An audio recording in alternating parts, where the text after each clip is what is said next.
ETF index mutual funds నేర్చుకుని stock మార్కెట్లో రాణించాలనుకుంటున్నారా? వెంటనే ఈ నెంబర్కి కాల్ చేయండి.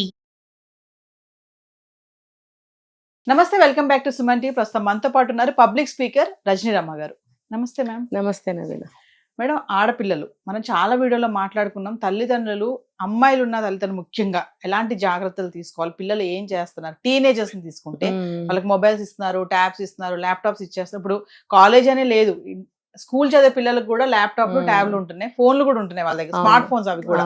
సో పిల్లలు ఏం చేస్తున్నారు, ఫోన్లో ఏం చూస్తున్నారు, చూడకూడని ఏం చూస్తున్నారు, పేరెంట్స్ అబ్జర్వ్ చేస్తున్నారా లేదా అంటే ఒక్కసారి ఒక ఇన్సిడెంట్ ఉంది మన దగ్గర, మీకు ఆల్రెడీ నేను చెప్పాను, దాని గురించి మాట్లాడుకుంటాం. పిల్లలు ఇలాంటివి చాలా జరుగుతున్నాయి నవీన గారు. పిల్లలు ఒక 8th స్టాండర్డ్ 9th స్టాండర్డ్కి రాగానే ఫోన్లు, mobile phones, smart phones, Android phones, లేదంటే ట్యాబ్లు ఇలాంటివి అడుగుతున్నారు. ఏంటంటే మేము ప్రాజెక్ట్ వర్క్స్ చేసుకోవాలి, మాకు అది ఇచ్చారు ఇది ఇచ్చారు, లేకపోతే మా దుంప దంచుతారని చెప్పి వీళ్ళు కొనిచ్చేయడం. లేకపోతే నీకు బాగా చదువుకుంటే నేను గిఫ్ట్ ఇస్తాను అని లంచం చూపిస్తున్నారు. అక్కడ రెండు చెడు జరుగుతున్నాయి కదా. ఒకటి లంచం అలవాటు చేయటం, రెండోదేమో నీకు ఆ వస్తువు ఇస్తాను అని ఆశ చూపించడం. రెండు తప్పులు జరుగుతున్నాయి అక్కడ. అసలు అలాంటి కండిషనే పెట్టకూడదు. నువ్వు మంచిగా చదువుకో, నీకు మంచి గిఫ్ట్ ఇస్తానండి పోని. మళ్ళీ అక్కడ చాయిస్ ఇవ్వకండి, అమ్మ నాకు అది కావాలి ఇస్తావా అంటే ఇస్తానని అనకూడదు. ఎందుకంటే ఏదైతే ఈ ఫోన్లు ఉన్నాయో ఇవి మాత్రం అసలు లంచం పెట్టకండి. కావాలంటే నీకు ఒక మంచి డ్రెస్ కొని పెడతాను, ఒక మంచి మూవీకి వెళ్దాము, లేదా ఒక ట్రిప్కి వెళ్దాము, లేకపోతే మంచి బుక్ కొనిస్తాను, ఇలాంటి చెప్పండి. ఏదైతే ఏముంది, ఒక గిఫ్ట్ కదా, ఆ గిఫ్ట్కి వాళ్ళు టెంప్ట్ అయ్యి చదువుదాము, బాగా మంచిగా చదువుదామని వస్తుంది వాళ్ళకి. ఇలాంటి వాళ్ళకి చెప్పను కూడా, ఇది కొనిస్తానని చెప్పిందంట ఆవిడ. ఇది ఈ కేసో ఇంకో కేసో తెలియదు, నీకు ట్యాబ్ కొనిస్తాను. ట్యాబ్ కొని పిల్లలకి ట్యాబ్ ఎందుకండి, పెద్దవాళ్ళమే అంత ఎక్కువ యూజ్ చేయం కదా, వాళ్ళకి ఎందుకు? వాళ్ళ చదువులు ఎంత దాంట్లో యూజ్ అవుతుంది చెప్పండి. సరే కొనిచ్చేస్తారు, పేరెంట్స్ ఇద్దరు జాబ్కి వెళ్ళిపోతారు, ఇంకా వాళ్ళు ఇష్టం వచ్చినట్టు. ఇంకా వాళ్ళు మంచి, ఇప్పుడు వాళ్ళు చూడండి ఎంత క్లవర్ బ్రిలియంట్ స్టూడెంట్ అయినా 24 గంటలు బుక్ తీసి చదువుదామని ఏం అనిపించదు. అసలు అంత బ్రిలియంట్స్ అయినప్పుడు అంత ఎక్కువ సమయం చదవరు కూడా. మరి మిగతా సమయం ఏం చేస్తారు, అందులో ఏముందో చూద్దామని చెప్పి వెతుకుతారు. ఇప్పుడు తను చేసింది కూడా అదే. ఇంక దాంతో ఇవేం చేసింది, ఆ సందు చివరున్న ఒక ఏదో షాపు ఏదో కొనుక్కోవడానికి వెళ్ళినప్పుడు, ఆ షాప్ అతను పెళ్ళయి పిల్లలు ఉన్నారు, 30+ ఏజ్, అమ్మాయి చిన్నది 14-15. అతనితో పరిచయం పెరగడం, రోజు వెళ్ళడం. మరి అవతల వాడి ఆలోచన ఎలా ఉంటుందో మరి ఈ అమ్మాయి గ్రహించే వయసేనా? వయసు కాకపోయినా నేను చెప్తాను ప్రతిసారి, 14 years కల్లా విచక్షణ ఉండాలి, గుడ్ టచ్ బ్యాడ్ టచ్ తెలియాలి, ఎవరితో మాట్లాడుతున్నాం, అసలు అవసరమా వాళ్ళతో మనం మాట్లాడటం, ఆ మాటల్లో అర్థాలు ఏంటి, జాగ్రత్తగా ఉండాలి అనేది తెలియాలి వీళ్ళకి. తెలియకుండా పెంచుతారు, వీళ్ళు తెలుసుకునే ప్రయత్నం చేయరు. ఈ అబ్బాయితో పరిచయాలు పెరగటము, ఫేస్బుక్లో అతను అమ్మాయిని ట్యాగ్ చేయడము, ప్రతిదీ చూపించడం, ఇంకా ఇద్దరు అన్నిటికీ అలవాటు పడిపోయి ఏమవుతుంది తర్వాత? ఇప్పుడు అది ఏదైనా ఒక ప్రమాదం జరిగి బయటకు వచ్చినప్పుడు తల్లిదండ్రులకు కనిపిస్తుంది. అప్పటికీ కూడా వాళ్ళు నమ్మరు, మా అమ్మాయికి అలాంటి అలవాట్లు లేవు, అలాంటి అలవాట్లు లేవు. ఎందుకు ఉండవు? ఇప్పుడు ఒక మంచి అలవాటు అవ్వడానికి కొన్ని సంవత్సరాలు పడుతుంది, మేబీ జీవితకాలం కూడా పడుతుంది. ఒక చెడుకి ఒక క్షణంలో పడుతుంది. తల్లిదండ్రులకి నేను ప్రతిసారి చెప్తున్నాను, పేరెంటింగ్లో కానీ విడిగా కానీ, పిల్లలు అడిగిందల్లా ఇవ్వకండి, మీరు లంచాలు పెట్టకండి, పిల్లల మీద మీరు ఒక అదుపు, ఒక దిగ్బాల్ అనేది ఉంచాలి.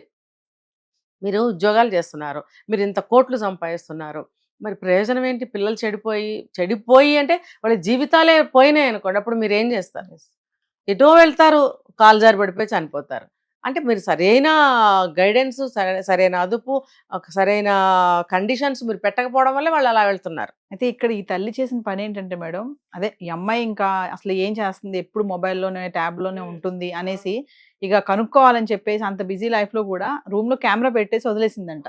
మరి ఏం చూసింది ఆ కెమెరాలో, మరి ఏంటి అంటే ఒకసారి ఇప్పుడు చెప్తున్నా, అదే భగవంతుడు ఎప్పుడోకప్పుడు మనకి గబుక్కుని బల్బు వెలిగిస్తాడు లోపల, ఏంటి జరుగుతుంది తెలుసుకోవాలని ఆరా వస్తుంది ఏదో ఒక సమయానికి.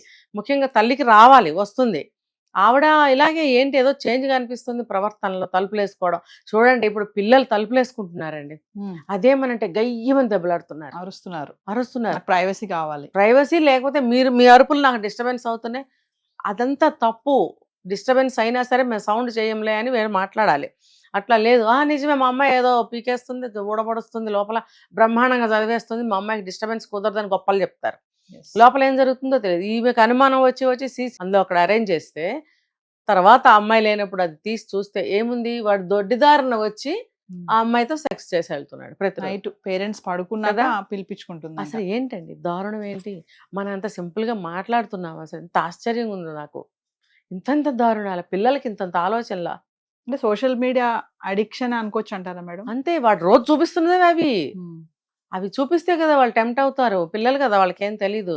కొత్త కొత్త విషయాలు వాళ్ళకి పెద్దవాళ్ళలాగా కాదు కదా. ప్రతి కొత్తదనాన్ని వాళ్ళు కోరుకుంటారు, ప్రతి కొత్తదనాన్ని తెలుసుకోవాలనుకుంటారు. అది క్యూరియాసిటీ ఎక్కువ ఉంటుంది ఆ ఏజ్లో. ఇంకా చిన్న వయసు నుంచే ఉంటుంది, ఆ ఏజ్లో కూడా ఉంటుంది. సో ఆ వచ్చే ఏజ్ టీనేజ్లో మహా ప్రమాదకరమైన ఏజ్ అది. తల్లి కెమెరా పెట్టింది, తర్వాత వాడిని పట్టుకున్నారు, ఉతికారు, కేసులైన అన్నీ అవుతాయి. కానీ అసలు పేరెంట్స్ పిల్లల్ని ఎలా పెంచాలి అనేది ఈ సంఘటనతోటి వాళ్ళు నిర్ణయించుకోవాల్సిందే. వాళ్ళ ఇంటి పరిస్థితులు వాళ్ళకి తెలుసు. మనం ఎంత చెప్పినా అవి సెట్ అవ్వవు. వాళ్ళ ఇంటి పరిస్థితులు వాళ్ళు చూసుకుని వాళ్ళు ఎలా జాగ్రత్త పడాలి, ఎలా కంట్రోల్ పెట్టుకోవాలి అనేది వాళ్ళకే తెలుస్తుంది. ఇలాంటి వీడియోలు చూసినప్పుడు వాళ్ళు మేల్కోవాలి. ఎందుకంటే మీరు ఇందాక అన్నారు కదా మేడం, చాలా మంది ఆడపిల్లలేంటి, అబ్బాయిలు కూడా అంతే. అవును. గదిలోకి వెళ్ళి డోర్లు వేసుకొని మాకు డిస్టర్బెన్స్ అవుతుంది, మ్మ్. మేము చదువుకుంటున్నాం యా. ఇక్కడ, మ్మ్. మీరు మాకు ప్రైవసీ కావాలంటారు. వీళ్ళు కూడా మ్మ్. పేరెంట్స్ కూడా, ఓహో మా అమ్మాయి చదువుకుంటుంది కదా, మనం నిజంగా డిస్టర్బెన్స్ చేయకూడదని ఓకే అమ్మ డోర్ వేసుకో అంటారు. అవును. లోపల వాళ్ళు ఏం చేస్తున్నారు అనేది తర్వాత విషయం. వీళ్ళు పోర్న్ వీడియోస్కి అలవాటు పడ్డారండి, ఇందులో నో డౌట్. తలుపులు వేసుకున్నారు అంటే సంథింగ్ ఈజ్ దేర్ ఇన్సైడ్. అంటే సీక్రెట్ గా ఏదో ఖచ్చితంగా ఏమో వేసుకున్నా- డ్రగ్స్ తీసుకుంటున్నారేమో ఎవరికి తెలిసి, తీసుకుని మ్మ్. పడుకుంటారేమో. మా అబ్బాయి పడుకున్నాడు అనుకుంటారు వీళ్ళు, వాడి మత్తులో జోగుతూ ఉంటాడేమో, మనకు తెలియదు. ఇది కొంతకాలం అయ్యాక ఫేస్ లో చేంజెస్, మాటలో తేడా, చూపుల్లో తేడా, ప్రవర్తనలో తేడా, అప్పుడు కానీ బల్బు వెలగదు వీళ్ళకి. అప్పటికి ప్రమాదం ముంచుకొస్తుంది అనమాట. కాబట్టి తల్లిదండ్రులు ఎప్పుడూ కూడా ముందు ఇంకొకటి చెప్తాను నేను, పిల్లల ముందు తల్లిదండ్రులు కూడా ఎలా ఉండాలి. ఇప్పుడు అక్రమ సంబంధాలు, మగవాళ్ళతో విరగబడి నవ్వుతూ మాట్లాడాలు, స్లీవ్లెస్ బట్టలు వేసుకోవడం, లేదంటే పొట్టి పొట్టి డ్రెస్సులు వేసుకోవడము, మరి కల్చర్ అని చెప్పి ఫ్రెండ్షిప్ అని చెప్పి నలుగురితో తిరగడం, ఈ వచ్చే వయసులో వీళ్ళకి పిచ్చిలేస్తుంది అనమాట. మా మమ్మీ ఎలా ఉంటుంది, మేము ఉంటే తప్పేంటి, మాకు కూడా అలా ఉండాలనిపిస్తుంది, మాకు కూడా అబ్బాయిలతో తిరగాలనిపిస్తుంది అనే భావనలు వచ్చేస్తే వాళ్ళకి ఖచ్చితంగా వస్తాయి. ఇది కాదని ఎవరు అనలేరు. ఖచ్చితంగా ఇప్పుడు ఒక అబ్బాయిని చూస్తే అబ్బాయికి, అమ్మాయిని చూస్తే అమ్మాయికి, మనం కూడా అలాంటి చీర కట్టుకుందాం, అలా బొట్టు పెట్టుకుందాం, జుట్టు అలా కట్ చేసుకో అనిపించదా? ఇది కూడా అంతే. ఆ ఏజ్ రాకుండానే కోరికలు స్టార్ట్ అవ్వడానికి కారణం కూడా తల్లులే. కాబట్టి 10 years అసలు నన్ను అడిగితే పిల్లలకి 3 ఏళ్ళు వచ్చే వరకు పోనీలేని వదిలేస్తే ఆ 3 ఏళ్ళని అక్కడి నుంచి ఒళ్ళు దగ్గర పెట్టుకుని ఉండాలి తల్లి గాని తండ్రి గాని. నేను ఇదే చెప్పేది. ఎవరు తిట్టుకున్నా నేను ఇది మొహం మీద వెళ్ళి చెప్తా. నిజంగా మనం సరిగ్గా ఉంటేనే మనల్ని చూసే పిల్లలు నేర్చుకుంటారు. ఇంకొకటి చెప్తా నేను, ఏంటి ఇంత మారిపోయింది బయట సొసైటీ, ఇన్ని రకాల డ్రెస్సులు వస్తున్నాయి, వేసుకోవడానికే కదా అంటారు. వేసుకోవడానికే కదా అంటే మనం ఎందుకు కొనుక్కోవాలి? చెడిపోయేది మన పిల్లలు, బాధపడేది మనము, చెడ్డ పేరు వచ్చేది మన ఇంటికి.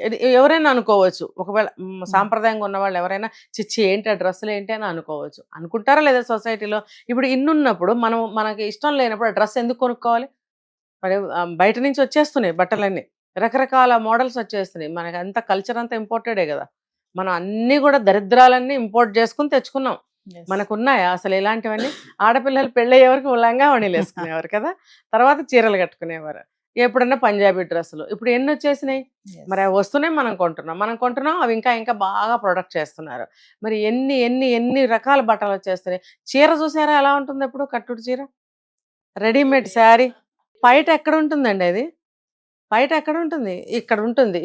ఈ పార్ట్ అంతా ఓపెన్, ఈ నడుం పార్ట్ అంతా ఓపెన్, ఇక్కడ నడుం పార్ట్ అంతా ఓపెన్, ఈ మధ్యలో నుంచి ఒక ఇంత వెడల్పు బయట ఫ్లిట్స్ పెట్టేసి ఇక్కడ పిన్ పెట్టి స్టిచ్ చేసేసి, ఏంటండి అది?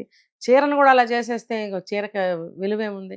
అందుకని ఏ బట్టలు ఉన్నా సరే మనకి సూటబుల్ అవునా కాదా, మనం కొనుక్కొని వేసుకుని మనం ఎందుకు బాధపడాలి? ముందు తల్లి వేసుకుని, అవి కొంచెం పొట్టిగా అయితే కాదు, వెనక పుట్టిన పిల్ల కొంచెం పొడుగైతే దానికి ఇస్తుంది. అంటే ఏంటి? మల్టీపర్పస్ అనమాట. ముందు నా కోరిక తీరాక నా పిల్లకి ఇస్తే పిల్ల వేసుకుంటుంది.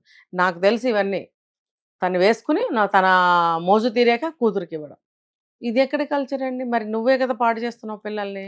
అందుకని ముందు తల్లికి బుద్ధి ఉండాలి. తల్లులు ఒళ్ళు దగ్గర పెట్టుకుని ఉంటే, బుద్ధి ఉంటే పిల్లలు అలా అవ్వరు.